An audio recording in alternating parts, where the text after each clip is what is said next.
नमस्कार दोस्तों। तो आज हम पढ़ने वाले हैं मेवाड़ का इतिहास और कौन कौन से शासक मेवाड़ में हुए हैं, कौन कौन से युद्ध उन्होंने किए हैं, उसके बारे में हम बात करते हैं। तो मेवाड़ और एक तरफ है मुग़ल जो कि दिल्ली सल्तनत के शासक थे उस समय। तो मुग़ल में कौन कौन से, उनका थोड़ा सा क्रम हम देखेंगे। मेवाड़ सल्तनत काल की हम बात कर रहे हैं। सल्तनत काल का मतलब जो मुग़ल हैं उनका क्रम क्या है वो देख लेते हैं। तो 1206 से 1526 तक का जो काल माना जाता है वो सल्तनत काल माना जाता है, जिसके अंदर गुलाम वंश हुआ। और गुलाम वंश जो है वो 1206 से 1290 तक रहा। इसके बाद खिलजी वंश आया। खिलजी वंश के बाद तुगलक वंश के बाद सैयद वंश, और सैयद के बाद आते हैं लोधी वंश। तो ये तो रहे मुग़ल का क्रम। और इसी में जो मेवाड़ शासक हुए हैं उनकी हम बात करते हैं। तो मेवाड़ में सबसे पहले हम पढ़ेंगे जैत्र सिंह को। जैत्र सिंह शासक होते हैं। इनके समय जो है मुग़ल शासक रहता है इल्तुतमिश, जो नागदा पर आक्रमण करता है। ठीक है, तो फिर जो है जैत्र सिंह जो है चित्तौड़ को क्या बनाते हैं, राजधानी बनाते हैं। तो चित्तौड़ को जो राजधानी बनाई वो किसने बनाई है, जैत्र सिंह ने बनाई है। ठीक है, इसके बाद हम पढ़ेंगे तेज सिंह को। ठीक है, तेज सिंह के समय क्या हुआ, तो इस समय जो है कमल चंद नामक एक चित्रकार था जिसने श्रावण प्रतिक्रमण सूत्र जोड़ने की रचना की थी। तेज सिंह के बाद आते हैं अपने समर सिंह। समर सिंह जो है, इनके दो पुत्र होते हैं। एक तो होता है रतन सिंह, जिनको हम जानते भी हैं, और रतन सिंह के बाद आते हैं रतन सिंह के भाई होते हैं कुंभकर्ण। कुंभकर्ण क्या करते हैं, नेपाल चले जाते हैं और वहाँ पर जो है सिसोदिया वंश की स्थापना करते हैं। नेपाल में जाकर गुहिल वंश की क्या कर देते हैं, स्थापना कर देते हैं। समर सिंह जो है वो लोग खासे युद्ध भी करते हैं, और इसके बाद जो रतन सिंह शासक बनते हैं। और रतन सिंह जो है उनका हम सब जानते हैं अलाउद्दीन खिलजी, और इनकी रानी जो थी वो पद्मावती थी। तो ये हमें स्टोरी भी पता है, इसको भी हम आगे देखेंगे। तो रतन सिंह के बाद आते हैं मालदेव।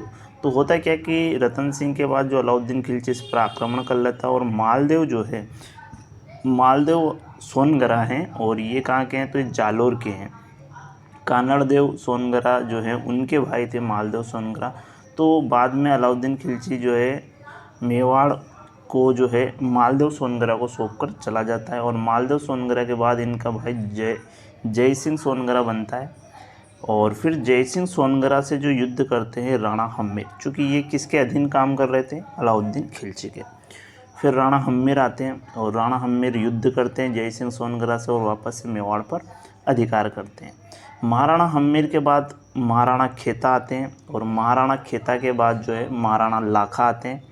और महाराणा लाखा के बाद हम जानते हैं कि मोकल आता है, क्योंकि लाखा का बड़ा पुत्र तो कुंवर चूड़ा था। लेकिन होता क्या है कि रणवल जो मारवाड़ का जो शासक थे पहले, जिनकी शासन से जिन्हें निकाल दिया था रणवल को, वो अपनी बहन अंसा को लेकर कहाँ थे, मेवाड़ आते हैं, और कुंवर चूड़ा से शादी करने का प्रस्ताव रखते हैं। लेकिन इनके पिता जो है लाखा से शादी हो जाती है, और फिर इनसे पुत्र होता है मोकल। ठीक है, मोकल का पुत्र होता है, हम जानते हैं, कुंभा।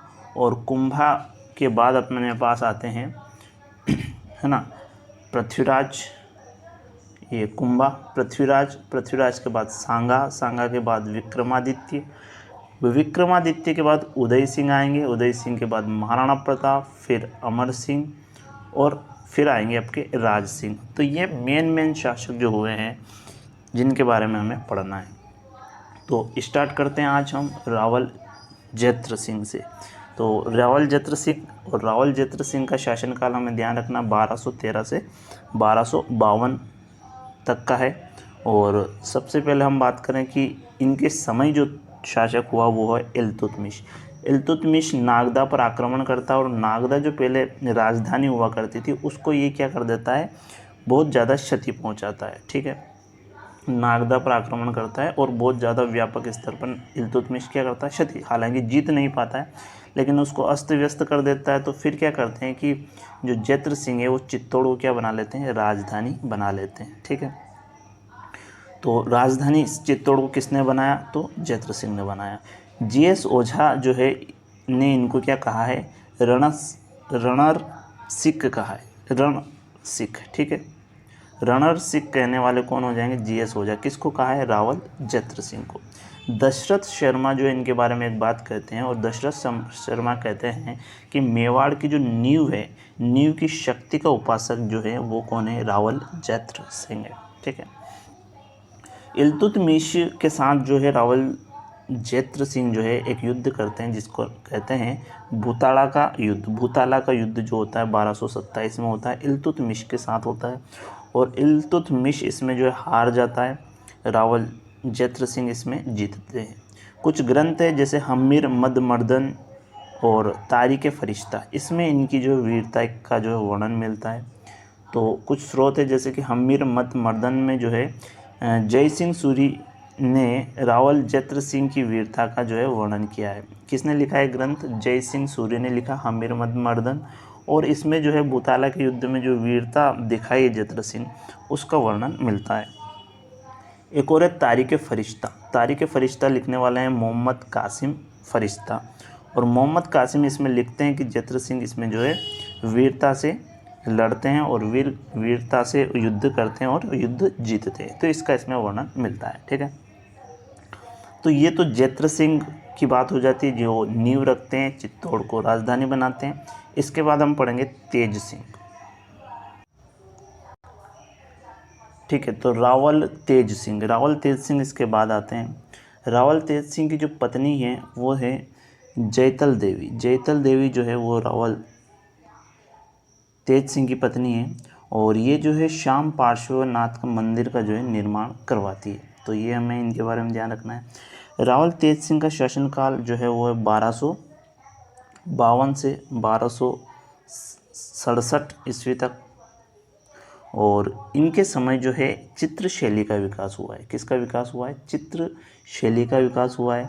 ध्यान रखना है 1260 में एक चित्रकार होता है जिसका नाम है कमल चंद चित्रकार, जो इन्हीं के टाइम पीरियड में आता है, और इसने एक चित्रित ग्रंथ की रचना की है जिसका नाम है श्रावण प्रतिक्रमण सूत्र चूर्णी। ठीक है, और ये जो ग्रंथ लिखा गया है ये एक ताड़ के पत्र पर लिखा गया है। किस पर लिखा गया है?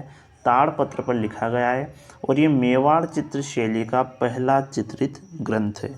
ठीक है, ताड़ के पत्र पर पूरा जो है ग्रंथ बना हुआ है, तो ये ध्यान रखना है। और जो रावल तेज सिंह है इनको कुछ उपाधियाँ मिली है, महाराजाधिराज, परम भट्टाकर और महाराज, तो ये उपाधियाँ इनको मिली है। इसके बाद हम बात करते हैं कि तेज सिंह के बाद जो शासक आते हैं वो आते हैं समर सिंह। ठीक है, समर सिंह। तो आज जो है हम कुंभा तक पढ़ लेंगे क्योंकि इतिहास थोड़ा सा बड़ा है, और फिर महाराणा प्रताप को जो है स्टार्ट करेंगे। रावल समर सिंह जो हैं, और रावल समर सिंह के क्या होते हैं? 2 पुत्र होते हैं। 2 पुत्र, एक का नाम है रतन सिंह और एक का नाम है कुंभकर्ण। कुंभकर्ण तो क्या करते हैं कि नेपाल चले जाते हैं और नेपाल में गुहिल वंश की स्थापना करते हैं, और हम जानते हैं कि समर सिंह के बाद रतन सिंह आते हैं, रतन सिंह। ठीक है, तो इसके बाद जो हम बात करें कि इधर अपने पास जो है अलाउद्दीन खिलजी होता है जो दिल्ली का शासक होता है। ठीक है, जिस समय समर सिंह होते हैं उस समय अलाउद्दीन खिलजी जो गुजरात पर आक्रमण करता है, और गुजरात के शासक थे कर्ण बघेला, इनको जो है ये पराजित कर देता है। ठीक है, इसी समय समर सिंह से जो युद्ध होता है वो होता है उलग खां और नुसरत खां का। तो उलग खां नुसरत खां का जो समर सिंह से युद्ध होता है, और ये युद्ध होता है मेणासा का युद्ध। कौन सा युद्ध होता है? मेणासा का युद्ध, जो कि 1299 ईस्वी में आपके पास होता है।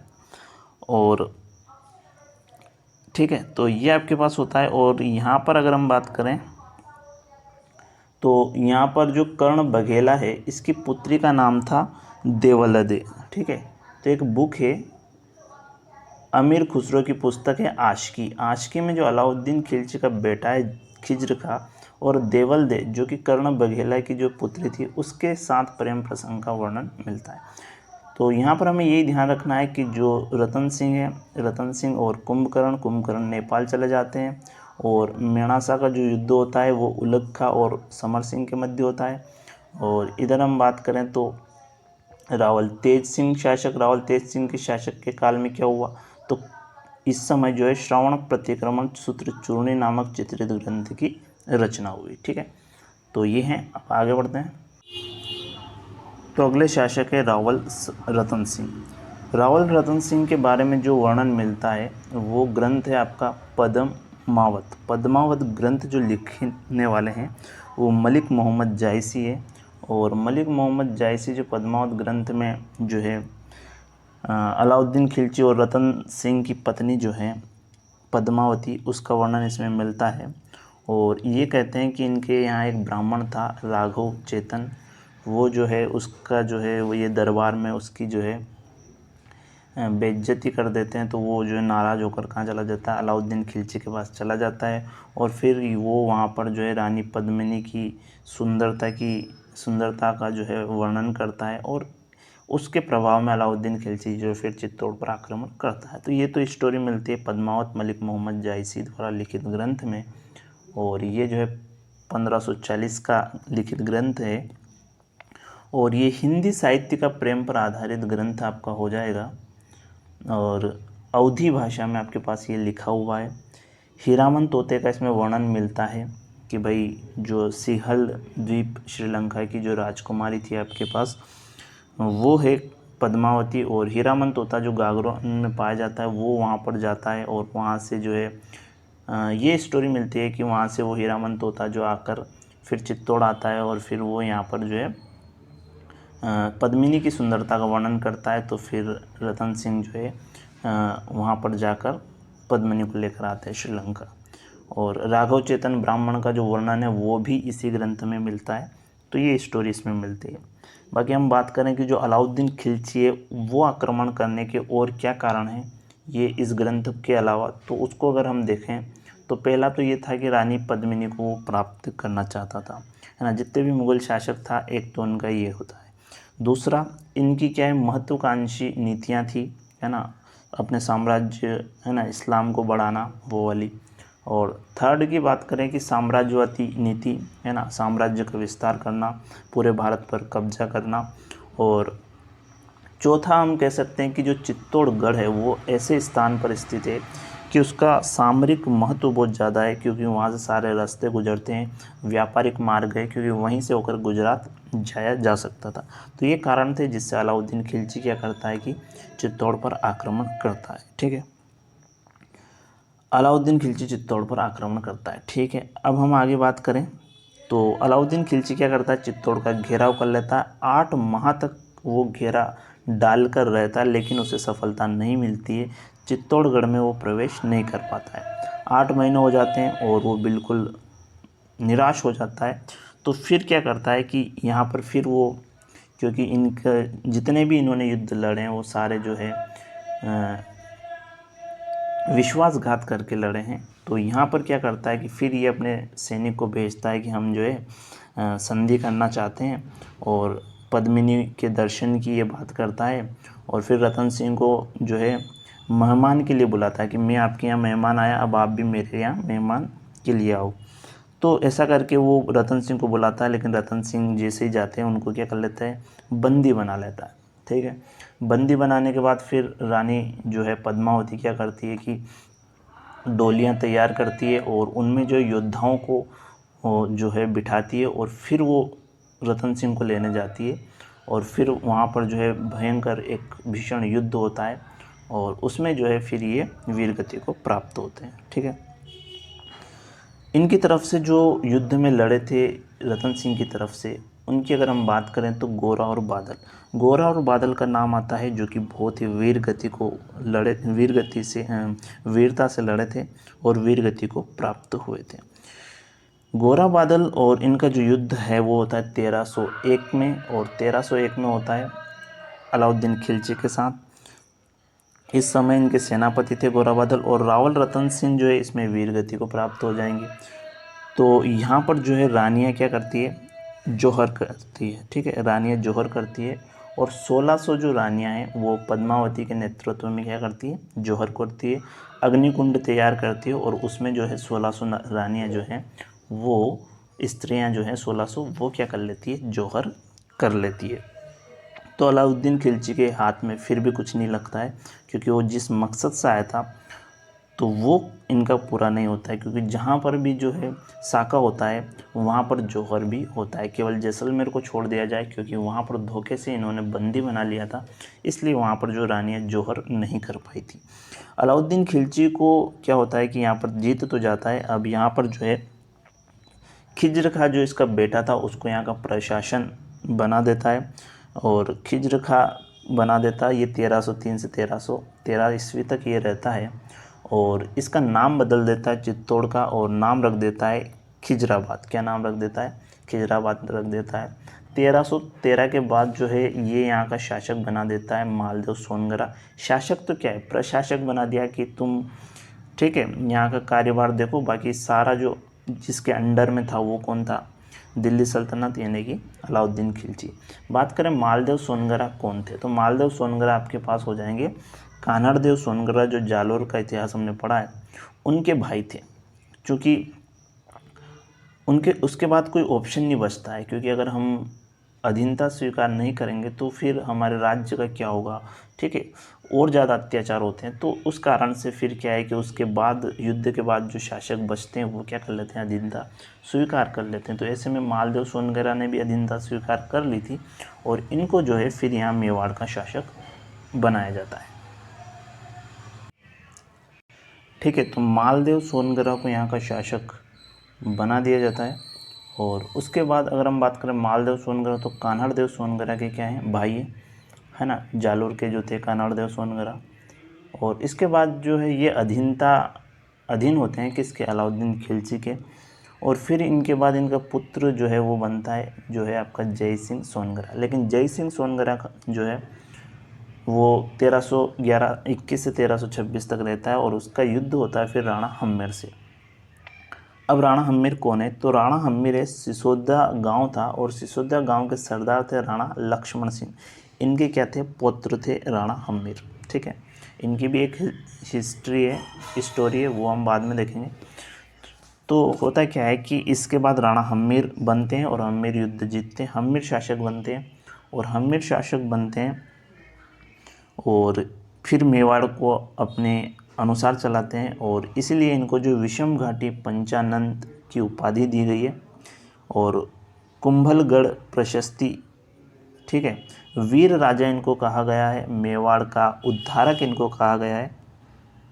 और गुहिल राजवंश जो है, गुहिल राजवंश की बात करें तो इनकी जो कुल देवी है वो हो जाएगी बाण माता। जो गुहिल राजवंश है चित्तौड़ का, उनकी कुल देवी आपके बाण माता हो जाएगी। इनके बारे में एक ध्येय वाक्य है, और वो है जो दृढ़ राखे धर्म को ताही राखे करतार। ठीक है, और राणा हम्मीर के बाद होते हैं महाराणा खेता।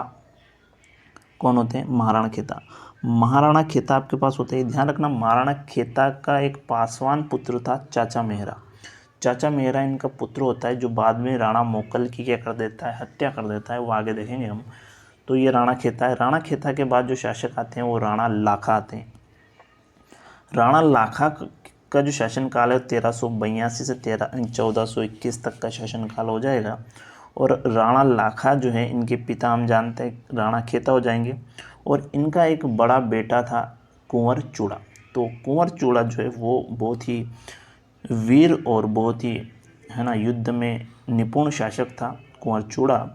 लेकिन होता क्या है कि कुंवर चूड़ा शासक नहीं बनता है, बड़ा बेटा है और बहादुर है, लेकिन शासक नहीं बनता। उसका कारण क्या है, तो उसका कारण ये है कि जो मारवाड़ के उस समय जो शासक थे रणमल जो है वो शासन से इनको निकाल दिया जाता है, रणमल। तो रणमल क्या करते हैं कि अपनी बहन हंसाबाई थी उसको लेकर किसके पास आते हैं, महाराणा लाखा के पास आते हैं। हंसाबाई को लेकर जो है रणमल किसके पास आते हैं,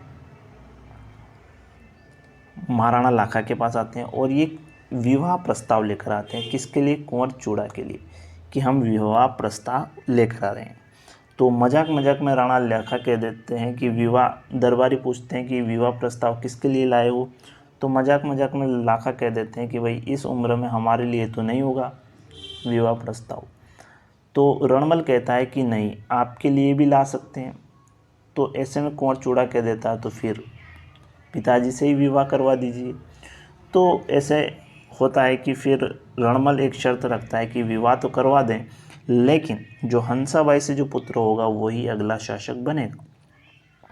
कुंवर चूड़ा कहता है ठीक है, और फिर कहता है कुंवर चूड़ा इसके लिए राजी हो जाता है। तो क्या होता है कि हंसाबाई जो है उससे विवाह हो जाता है, और उनका जो पुत्र होता है हंसाबाई और लाखा का, वो होता है मोकल, महाराणा मोकल पुत्र होता है। इसलिए कुंवर चूड़ा को जो है मेवाड़ का क्या कहते हैं, भीष्म पितामह भी कहते हैं, भीष्म कहते हैं, क्योंकि ये जो है शासक बनने वाले थे लेकिन ये शासक नहीं बनते हैं। और हंसाबाई का विवाह किससे हो जाता है, राणा लाखा से हो जाता है। ठीक है, और इसके साथ ही हम ध्यान रखें कि हंसाबाई रणमल की बहन हो जाएगी। और मोकल का शासनकाल 1421 से 1433 तक का रहता है। और कैलाशपुरी उदयपुर में ये क्या करते हैं, एकलिंग नाथ जी का जो है परकोटा बनाते हैं, और पिता इनके हम जानते हैं लाखा है। और इनका हत्या हो जाती है भाई, महाराणा मोकल की हत्या हो जाती है। कौन करता है, चाचा मेहरा कर देते हैं। चाचा मेहरा कौन थे, तो ये महाराणा खेता थे ना, हमारे महाराणा खेता, इनके दासी पुत्र थे चाचा मेहरा। ये मोकल की हत्या कर देते हैं। और मोकल ने जो यहाँ पर निर्माण कार्य करवाया है उसमें समदेश्वर मंदिर है उसका निर्माण करवाते हैं, मोकल मंदिर बनाते हैं, और परकोटा तो इन्होंने बनाई है। और इसके साथ जो है त्रिभुवन शिव नारायण मंदिर का निर्माण भी जो है महाराणा मोकल करवाते हैं। अब मोकल के पुत्र होते हैं महाराणा कुंभा। चूँकि महाराणा कुंभा क्या थे, छोटे थे, इनकी उम्र कम थी, तो इनके लिए जो सलाहकार थे वो राघव देव थे। राघव देव कौन थे, तो राघव देव जो है कुंवर चूड़ा, ये जो कुंवर चूड़ा है इनके भाई थे राघव देव, और वो इनके क्या थे, सलाहकार थे। लेकिन यहाँ पर जो है रणमल भी था, क्योंकि रणमल यहीं डेरे डाले बैठा था, चित्तौड़ में गया नहीं था। तो ये जो है इसका जो है शासन पर बहुत ज़्यादा प्रभाव था रणमल का, है ना। शासन को ये अपने अनुसार चलाना चाह रहा था। तो इनके पिता हमने देख लिए, माता इनकी सौभाग्य देवी हो जाएगी। कुंभा का जो सलाहकार है वो है राघव देव, और राघव देव कौन है, कुंवर चूड़ा के भाई है। ठीक है, अब क्या होता है, राजस्थान की स्थापत्य कला का स्वर्णिम युग चालू हो जाता है। कुंभा का शासनकाल बहुत ही अच्छा है, बहुत ज़्यादा इन्होंने जो है दुर्ग महल का निर्माण बनाए हैं। कहा जाता है कि 84 जो दुर्ग है उसमें से 32 दुर्ग तो कुंभा ने ही बनाए हैं। अब होता है क्या है कि रणमल राठौड़ जो है वो राघव देव की क्या करवा देता है, हत्या करवा देता है। ठीक है, राघव देव की हत्या करवा देता है, क्योंकि रणमल जो है यहाँ पर शासन चलाना चाह रहा था। और राघव देव चूँकि इनके सलाहकार थे, तो जो राघव देव बोलते हैं वही कुंभा करते हैं।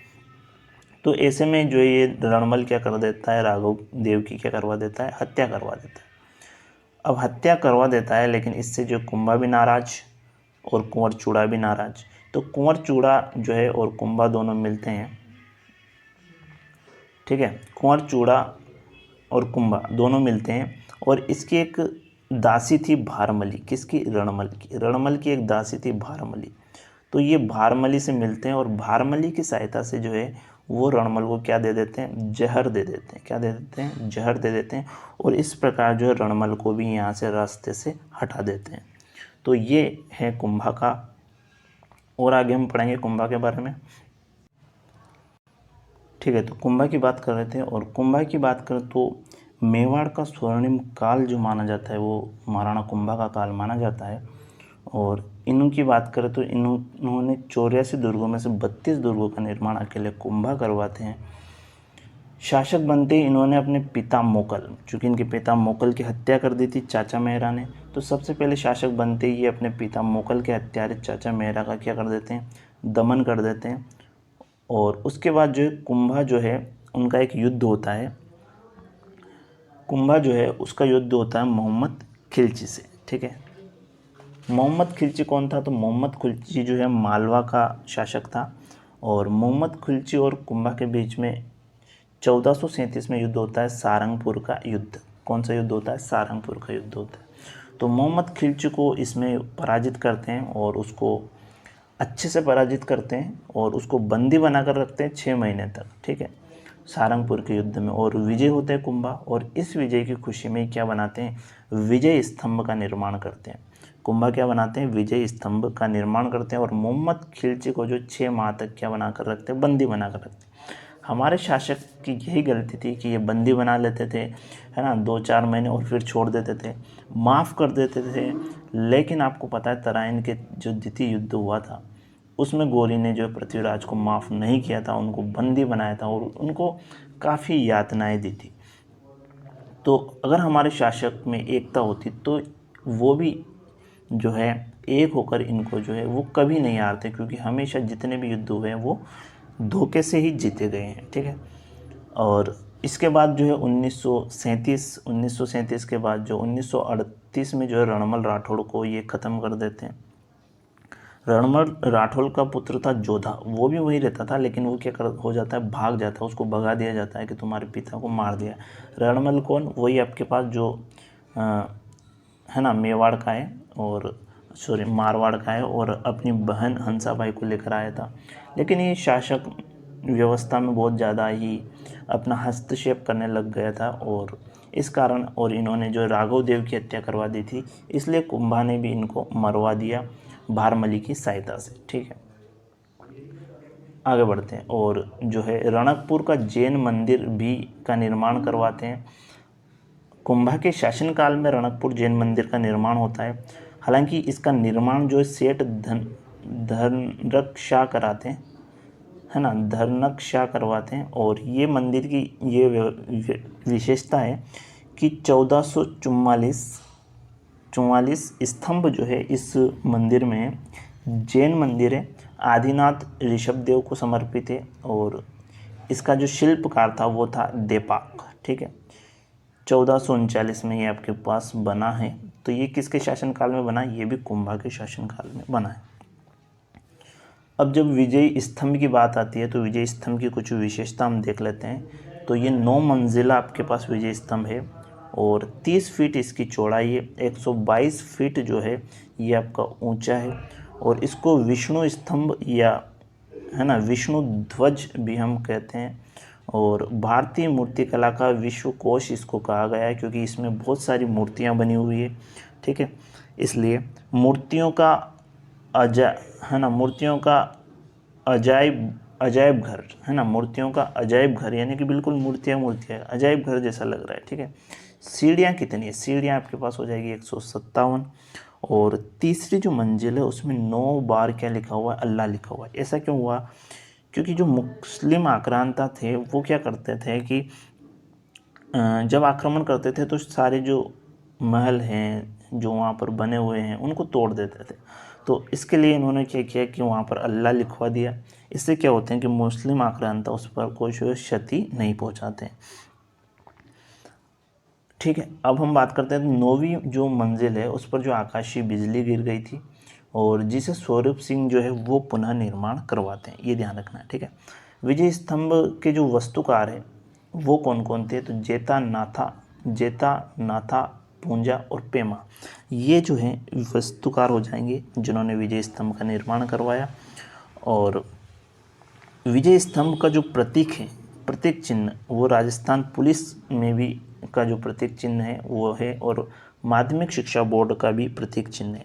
यानी कि जो विजय स्तंभ का जो फोटो है उसका जो चिन्ह है उसको जो है माध्यमिक शिक्षा बोर्ड और राजस्थान पुलिस दोनों का प्रतीक चिन्ह माना है, या दोनों का प्रतीक चिन्ह बनाया है। ठीक है, भारत सरकार जो है वो 5 अगस्त 1949 को 1 रुपये का डाक टिकट जारी करती है। और विजय स्तंभ प्रशस्ति की जो रचना है वो अत्रि कवि महेश भट्ट करते हैं। यानी कि एक विजय स्तंभ प्रशस्ति की रचना, यानी कि इसको लिखने वाले कौन थे, तो अत्रि कवि महेश भट्ट। ठीक है, तो ये कुंभा के बारे में हमने बात कर ली। अब कुंभा के बाद जो है इनका पुत्र होता है रायमल, उसके बारे में हम बात करेंगे। तो आगे बढ़ते हैं। और कुंभा जो है उनके पुत्र रायमल होते हैं, और एक तरफ हमारे होते हैं जोधा। जोधा कौन, तो जोधा जो है रणमल के पुत्र है। रणमल कौन, तो जो मेवाड़ हंसाबाई को लेकर आए थे, रणमल मारवाड़ के, उनका पुत्र होता है जोधा। चूँकि रणमल को तो कुंभा मरवा देते हैं, लेकिन इनका पुत्र जोधा है उसको भगा दिया जाता है, वो भाग जाता है। और बाद में वो जो है हमारे लोक देवता होते हैं हड़बू जी, उनकी सहायता से वापस मारवाड़ का जो है शासक बनता है। और फिर क्या होता है कि मारवाड़ मेवाड़ में थोड़ा सा मनमुटाव हो जाता है। क्योंकि हंसाबाई जो है वो क्या लगती है, हंसाबाई इनकी बुआ थी जोधा की, तो हंसाबाई यहाँ पर एक संधि करवाती है कुंभा और जोधा के बीच में, ठीक है। और ये जो संधि है इसे कहते हैं आवल बावल की संधि, जो कि 1452 में होती है, हंसाबाई की मध्यस्थता से होती है, ठीक है। और क्या होता है कि इसमें जो है कुंभा का पुत्र होता है रायमल, और जोधा की पुत्री होती है, उसका नाम था श्रृंगारी देवी। इन दोनों का क्या करवा दिया जाता है, विवाह करवा दिया जाता है। तो ये संधि हो जाती है। उसके बाद मारवाड़ मेवाड़ सीमा का जो है निर्धारण हो जाता है, तो ये ध्यान रखना है ना। मारवाड़ मेवाड़ सीमा का निर्धारण हो जाता है। और राव जोधा जो है वो हड़बुजी को क्या करते हैं, बेंगटी गांव प्रदान करते हैं। और यहाँ पर बैलगाड़ी की पूजा होती है, क्योंकि हड़बुजी बैलगाड़ी से विकलांग गायों को चारा लाते हैं। तो ये लोक देवता में भी हमने पढ़ा है। और हड़बुजी क्या करते हैं कि इनकी सहायता करते हैं मेवाड़ के शासक बनने में, मारवाड़ के शासक बनने में, इसलिए इनको बेंगटी गांव जो है वो दिया जाता है राव जोधा के द्वारा। अब जब ये संधि हो जाती है मारवाड़ मेवाड़ के बीच में, तो जो मोहम्मद खिलची था, जिसको 6 महीने पहले सारंगपुर के युद्ध में कुंभा ने बंदी बनाकर भी रखा था, वो उसको छोड़ दिया जाता है। तो वो जो है ये आक्रांता जो है ये कभी चुप नहीं बैठते हैं। तो फिर ये एक और संधि करते हैं मोहम्मद खिलची, और एक और हो जाएगा आपका कुतुबुद्दीन अहमद। ये गुजरात का था, ये एमपी का था। दोनों के बीच में एक संधि होती है जिसे कहते हैं चंपानेर की संधि, और ये होती है आपकी 1456 में, ठीक है। इस संधि में क्या करते हैं, ये दोनों संधि करते हैं, दोनों की सेना बनाते हैं और मेवाड़ पर दोनों तरफ से आक्रमण कर देते हैं, ठीक है। दोनों ओर से आक्रमण करते हैं, एमपी की तरफ से भी, गुजरात की तरफ से भी, ठीक है। लेकिन कुंभा जो है इनकी दोनों की सेना को क्या करता है, परास्त करता है, हराता है, ठीक है। अब इसके बाद हम बात करते हैं, और महाराणा कुंभा के जो पुत्र हुए उदा, महाराणा कुंभा का पुत्र है उदा, ठीक है। वो क्या करता है कि कुंभा की हत्या कर देता है। तो इतने अच्छे शासक, इतने महान शासक की हत्या कौन कर देता है, उन्हीं का बेटा कर देता है उदा। तो उदा को हम क्या कहते हैं, मेवाड़ में उदा को पितृहंता शासक कहा गया है। मेवाड़ में उदा को क्या कहते हैं, पितृहंता शासक कहा गया। हालांकि ये शासक बनता भी नहीं है, क्योंकि वहाँ की जो लोग थे, वहाँ की जो जनता है वो इसको स्वीकार नहीं करती है, और कुछ समय के लिए ये वहाँ पर रहता है, और फिर पितृहंता हो जाएगा ये शासक, और ये बीकानेर चला जाता है, मांडू चला जाता है, और वहाँ पर इसके ऊपर आकाशीय बिजली गिरने से इसकी क्या हो जाती है, मृत्यु हो जाती है, क्योंकि काम ही ऐसा किया इसने। इसके बाद शासक बनता है रायमल। रायमल कौन, तो ये कुंभा का पुत्र है रायमल। उदा भी पुत्र है ना, अलग अलग रानियों के पुत्र हैं, क्योंकि उस समय जो है राजा को रानियां जो विवाह अधिक करने पड़ते हैं, उसका एक कारण राजनीतिक कारण था, क्योंकि उससे क्या होते हैं कि आसपास के जो संबंध है वो अच्छे हो जाते हैं, और उससे जो है पड़ोसी राज्य से आक्रमण होने की संभावना कम होती है, और जब आक्रमण होती है तो उनसे सहायता भी मिल जाती है। इसलिए जो है एक से ज़्यादा शादियाँ करनी पड़ती थी। अब हम बात करें महाराणा रायमल। रायमल जो है वो इतने थोड़े प्रतापी नहीं हुए। इनकी पत्नी का नाम है श्रृंगारी देवी, और ये गोसुंडी की बावड़ी का निर्माण करवाते हैं, और मेवाड़ का सर्वनाश काल मान सकते हो इसके बाद चालू हो जाता है, क्योंकि उत्तराधिकारी संघर्ष चालू हो जाता है ना। जो राजा बनने के लिए जो है थोड़ी प्रतिस्पर्धा चालू हो जाती है, तो ये हम कह सकते हैं। कुंभा के काल में कुछ सांस्कृतिक विकास हुआ, उसकी थोड़ी सी बात कर लेते हैं। और कौन कौन से जो है निर्माण कुंभा ने करवाए हैं, उसमें वीर विनोद, कवि श्यामल दास की रचना है वीर विनोद। उसमें लिखते हैं कि कुंभा जो है वो 84 जो दुर्ग है उसमें से 32 दुर्ग का निर्माण, मेवाड़ में जो 84 दुर्ग है उसमें से 32 दुर्ग का निर्माण कौन करवाते हैं, कुंभा करवाते हैं। और इसी कारण कुंभा का जो शासन काल है वो राजस्थान की स्थापत्य कला का क्या माना जाता है, स्वर्णिम काल माना जाता है। क्या माना जाता है, स्वर्णिम काल माना जाता है। कुंभा को कुछ उपाधियाँ मिली हुई है, ठीक है। कुछ उपाधियाँ जो है कुंभा को दी गई है, उसके बारे में बात करते हैं। तो इनको जो है अभिनव भट्टाचार्य की उपाधि दी गई है, अभिनव भट्टाचार्य। और ये जो है क्यों दी गई है, तो वह अभिनव भट्टाचार्य दी गई है इनको विद्यानुरागी और संगीत प्रिय, विद्यानुरागी और संगीत प्रिय होने के कारण दी गई है। हिंदू सुल्तान इनको कहा गया है, समकालीन जो मुस्लिम राजाओं के द्वारा कहा गया हिंदू सुल्तान। छाप गुरु कहा गया, छापामार युद्ध ये लड़ते थे, इस कारण इनको छाप गुरु कहा गया है। इनको रण राय कहा गया है, इनको राव राय कहा गया है, इनको दान गुरु कहा गया है क्योंकि ये दानवीर भी थे। इनको चाप गुरु और है ना शस्त्र विद्या में क्या थे, विशेषज्ञ होने के कारण इनको जो चाप गुरु कहा गया है। हाल गुरु कहते हैं इनको क्योंकि गिरि दुर्ग का क्या है, स्वामी होने के कारण इनको हाल गुरु कहा गया है। इनको नाटक राज है ना कहा गया है, नाटक शास्त्र में क्या थे, ये रुचि लेते थे, इस कारण से। ये तो इनकी उपाधि होगी। अब बात करते हैं कि इन्होंने इनके जो निर्माण है उनकी बात करते हैं। तो पहला तो आपका विजय स्तंभ इन्हीं ने बनाया। कुंभ श्याम मंदिर का निर्माण भी यही करवाते हैं जो कि चित्तौड़ अचलगढ़ हमें पड़ता है, ठीक है। कुंभ श्याम मंदिर की बात करें तो इसी मंदिर में मीराबाई ने क्या की थी, भक्ति की थी कुंभ श्याम मंदिर में, इसलिए इसे मीरा मंदिर भी कहते हैं। और मीराबाई जो है वो राजस्थान की राधा है और इनके जो गुरु थे वो थे संत रैदास। संत रैदास जो है वो इनके गुरु थे, ठीक है। इसके बाद हम बात करते हैं कि कुंभ श्याम मंदिर के बाद इन्होंने निर्माण करवाया कुंभलगढ़। कुंभलगढ़ दुर्ग जो कि राज संबंध में है, उसका इन्होंने निर्माण करवाया। और इसको जो है पत्नी थी इनकी कुंभल देवी, उसकी याद में करवाया था। जरगा की पहाड़ी पर जो है कुंभलगढ़ स्थित है। और इसका जो शिल्पी था वो कौन था, मंडन। ध्यान रखना है, कुंभलगढ़ का शिल्पी कौन था, मंडन है। और अगर बात करें कि कुंभलगढ़ में एक पड़ता है कटारगढ़, और कटारगढ़ जिसे मेवाड़ की आंख कहते हैं। और कटारगढ़ में भी एक महल है, बादल महल, और उस महल में जो है महाराणा प्रताप का क्या होता है, जन्म होता है। कुंभलगढ़ के अंदर कटारगढ़, कटारगढ़ में बादल महल में जो है जूनी कचेरी होती है, उसमें महाराणा प्रताप का क्या होता है, जन्म होता है। तो अगले शासक हम राणा सांगा के बाद महाराणा प्रताप भी पढ़ेंगे। तो ये तो इनकी जो स्थापत्य कला है, स्थापत्य जो करवाए हैं, इसके बाद और भी हैं, उनको भी देख लेते हैं हम।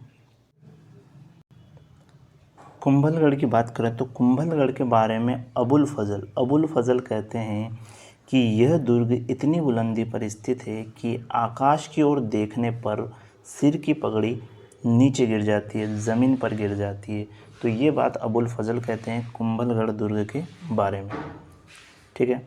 आगे बढ़ते हैं। और कुंभलगढ़ को क्या कहते हैं, मेवाड़ की आंख कहते हैं।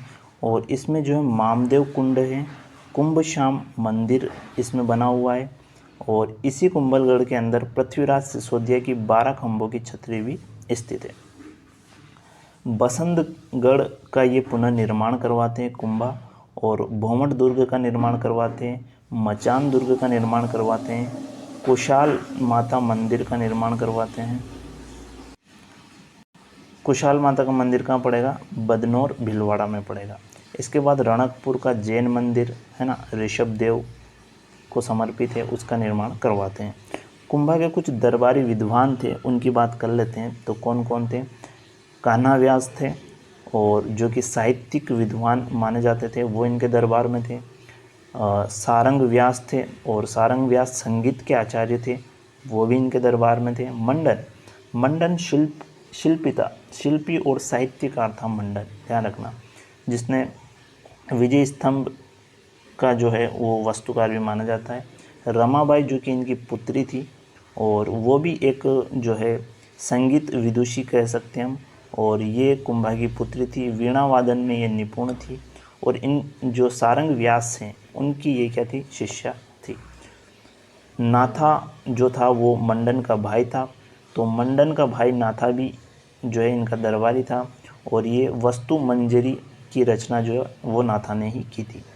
जेता, नाथा, पूंजा, पेमा ये विजय स्तंभ के क्या माने जाते हैं, विजय स्तंभ के माने नहीं जाते हैं, विजय स्तंभ के वास्तुकार थे, ठीक है। तो ये भी इनके दरबारी थे। अत्रि कवि महेश भट्ट भी इनके दरबारी थे, जिन्होंने क्या लिखा था, विजय स्तंभ प्रशस्ति लिखा था।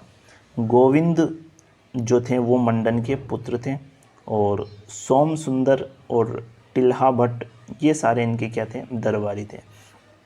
तो ये हमें ध्यान रखना है कि जो ये इनके दरबारी विद्वान रहे हैं कुंभा के, इनको हम देख सकते हैं। कुंभा के काल में कुछ साहित्य की रचना हुई है, वो भी हम देख लेते हैं, और इसके बाद हम इसको ख़त्म करेंगे। उसके बाद हम जो है पृथ्वीराज और राणा सांगा को जो है, और उसके बाद महाराणा प्रताप को अगली क्लास में पढ़ेंगे। तो कुछ साहित्य है उनकी बात कर लेते हैं। एकलिंग महाकाव्य की रचना जो है कुंभा के काल में हुई है, और संगीत राज, कामराज, रतिसार, सुधा प्रबंध, संगीत मीमांसा, सुंड प्रबंध, गीत गोविंद और रसिक प्रिया। तो ये जो है कुछ हैं जिन रसिक प्रिया की जो है गीत गोविंद द्वारा ये है, गीत गोविंद पर जो टीका है वो ये है रसिक प्रिया। तो ये जो है साहित्य हो जाएंगे। तो आज हमने जो है कुंभा तक कंप्लीट किया है। इसके बाद वाले जो शासक हैं, राणा सांगा, महाराणा प्रताप, अमर सिंह, तो बहुत ही अच्छी स्टोरी है, इसको हम अगली क्लास में लेंगे। तो आज के लिए यहीं तक। और मेवाड़ का इतिहास थोड़ा सा बड़ा है, तो एक क्लास में करना वैसे भी थोड़ा बहुत लंबी क्लास हो जाएगी, तो 2 क्लास में सही रहेगा।